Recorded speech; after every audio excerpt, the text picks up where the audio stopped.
Assalamu alaikum, brothers and sisters. Okay, so as you know, if you're clicking on this video, you might already know how in Islam, a husband, does not need permission from his wife to take a second wife. And so this is a very common question that I see majority sisters, but also some brothers too, about how is this fair? How does this make sense? Right? And so in this video, inshallah, I'll be explaining this, the truth behind this and why it's a wrong question. Before I start, you guys can check out my Twitter in the link in the description. You can also check out the Google Doc that I have in the description, which I update regularly, which includes links and videos and of several controversial topics about Islam that you guys can look through if you need questions or guidance. Yeah, be sure to subscribe and like if you want to see more videos like this. And alright, let's get into it. So, like I was saying earlier, a lot of people ask, why does a man not need permission from his wife to take a second wife? And to this I simply say, that's a false question. And why is it a false question? Because, simply put, there's nothing haram with a man taking a second wife, right? There's no harm in it. It's halal, as Allah says in the Quran, don't make what Allah has made, halal and haram. So it's not haram. If a woman wants to lock in a man, she can include in her nikah that she doesn't want him to take a second wife, right? But, like I said, it's a wrong question. Why does a man need a permission from his wife to take a second wife? Well, he doesn't need her permission because, like I said, it's not haram and he's the authority, he makes the decisions. But the question that these people should be asking is, why is polygamy recommended in a sense that a man does not need permission from his wife to take a second wife? Well, the very basic concept of polygamy is that it doesn't benefit men nearly as much as it benefits women. I'm sorry, polygamy is a system to benefit women. And so, in short form, it can be unfair to have a man, especially if he's a high-valued one, and to just take him all for yourself, um, specifically first off, before I get started, I'm not trying to say every man should take a second wife, right? Because it's very hard to maintain more than one wife. And like I said, we'll get into that later in this video. The Quran specifically says that if you feel that you will be unequal or you would treat them unfairly, stick with just one. It's the only book of Ahlul Kitab that actually says this. Just keep one wife if you fear injustice, right? So it's recommended, and Islam prescribes that you will be totally fine and totally happy with just one wife. Now, like I was saying earlier, how does Islam benefit women? Well, specifically, for example, a woman, let's say she doesn't have a husband or she can't find a good enough man, or maybe she has a man, maybe some children, or she's pregnant and her man died in some sort of accident or whatever, so now she's a widow. And so what is she going to do? What do women do in America in these situations? They do all sorts of things, all the way down from serving drinks in a bar to doing, some really treacherous acts just to get some money, just to pay her bills. And they won't even consider the idea of polygamy.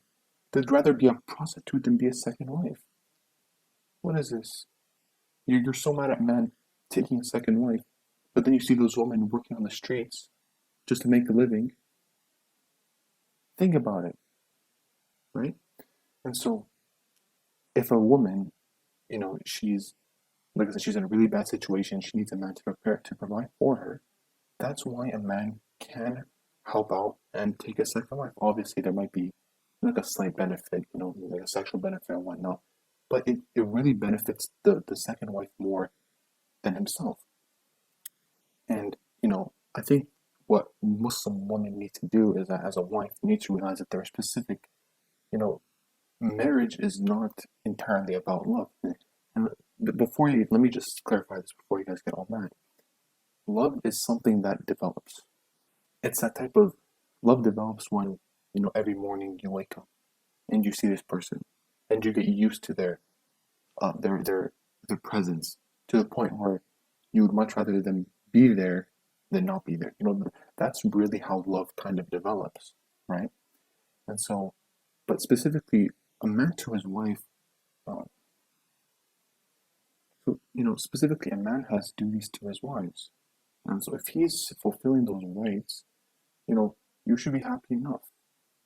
And to realize that, you know, if you have a good man, don't be afraid to let him have a second one. Not to benefit him, but to benefit those sisters that are in those really tough situations. Once again, what I was going to say earlier is how polygamy is very difficult, especially in this Western setting. In many situations, not only do we need one man to work, but we need both parents to work, right? You need the man and the woman to work, just maintain one family. How is a man in those situations expected to do all that but again for a second wife? Some men don't even see their families, don't even see their wives or their children enough times in a week. And yet, you're going to take a second one? That you don't even pray your 5 daily prayers and you want to take a second one?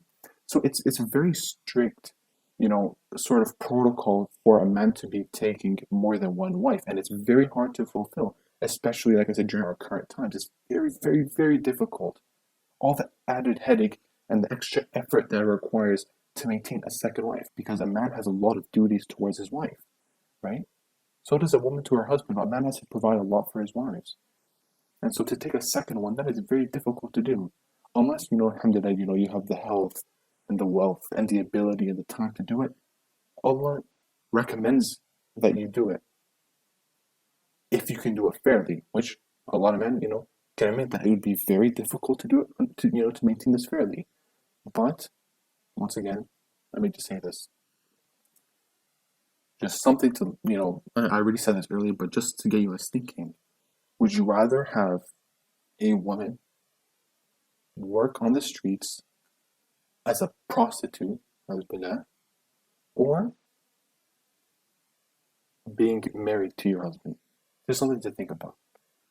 And so, like I'll just, quickly summarize everything that I'm saying just in short form.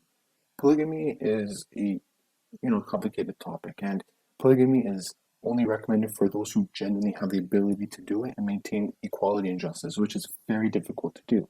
But like I said, if you are a man of that sort of stature, that wealth, that that sort of high level man, that alpha male is the term I think is used to describe those men to this day, and your woman, that your husband is that type of man, and you see these women on the streets doing these types of things, don't be super selfish in that sense, and like I said, I totally get it, and I totally understand.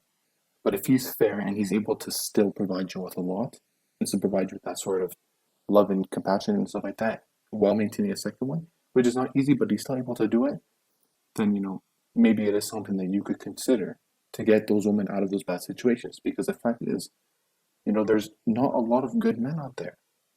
There are very few, and especially considering the standards that women have for men to this day, they are very few. And the only way that every woman gets a man, realistically, is through polygamous relationships. All right. I would love to see what your guys' thoughts are in the description. If there's anything you guys want me to talk about more, like I said, you guys can leave your comments in the YouTube description, or you guys can comment or tweet me or DM me on Twitter.